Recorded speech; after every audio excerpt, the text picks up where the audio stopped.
with the RDA agreements, we'll try and make that clearer for everyone to see what our limitations are in each of those agreements. Okay, before we proceed, the Resource Conservation District is going to come back for giving us a list of that those projects proposed. Is there an objection of the board of moving consensus on the first two items, the Arts Council and the Juvenile Justice, to Supervisor Delbar? Mr. Chairman, I'm not comfortable moving anything until we're completed with this process, Okay. which I don't believe is happening in the next 35 minutes. Okay. So we'll keep all three items up for discussion until after lunch and more specific. Supervisor Pinches? My comments earlier about talking about issues or funding that's in the existing budget, we're focused right now on external funding requests. That's correct. When are we going to talk about issues that's in the proposed budget? In very finite detail this afternoon.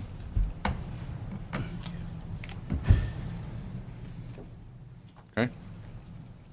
Ms. Classy, do you have a comment?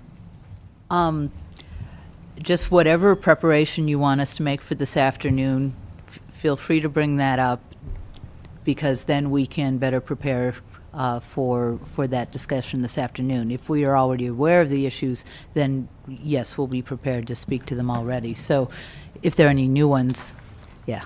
Supervisor Pinches? Here goes our things- list. A couple issues that we need further. For instance, in this proposed budget, there's $59,000 for the jail siting study, which I guess is an ongoing contract. Are we contractually obligated to spend more on that? I mean, I think it's clear to everybody that we can't afford a new jail right now or in the near future. So can we recover that $59,000? Do we have to pay it out to the consultant? That's a question that I think needs to be, that's Okay. a significant amount of money. I could actually answer that now if you want. Sure. Okay. That money is simply encumbered to pay the last bills of the consultant. It is not an ongoing contract.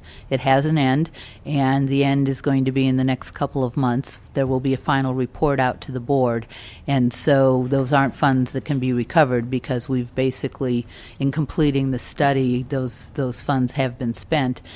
And the project is not to build a jail next year. It's so that we're able to build a jail in about 7 years when we are truly going to need it. Okay. Mr. CEO, you have a comment? Okay. I guess the rest of them can wait till this afternoon. Okay. Supervisor Pinches, did you have any additional items that they need to do some homework to be able to bring back to us this afternoon? Well, yeah, if you want to get the exact numbers, what would be the savings in this budget? There's proposed two economic development positions. We presently have one filled, right?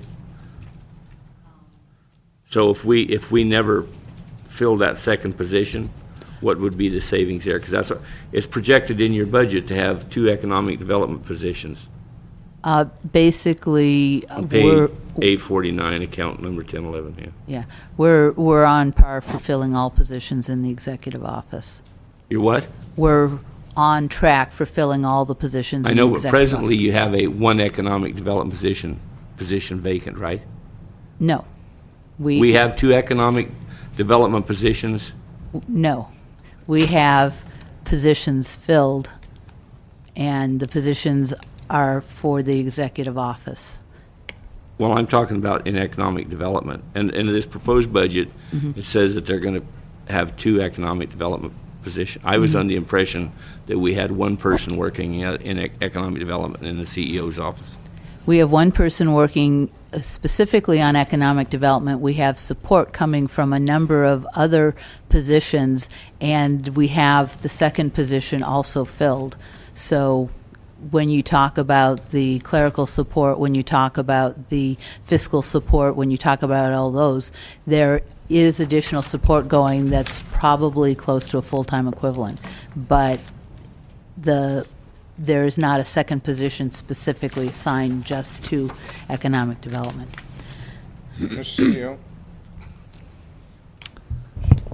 Thank you. Just a point of clarification. We're trying to be smart about how we use our positions in our office. And just to give you a brief overview, that there are some economic development activities that I'm now undertaking directly under my leadership. Allison has an economic development opportunity that she's working with some housing partners, dealing with some housing issues that we have going. Steve Duncliffe is working on economic development issues and CDBG.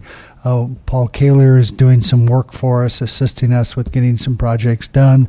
Our latest fill, which we've made a job offer, is a vacant deputy position that will be doing technology.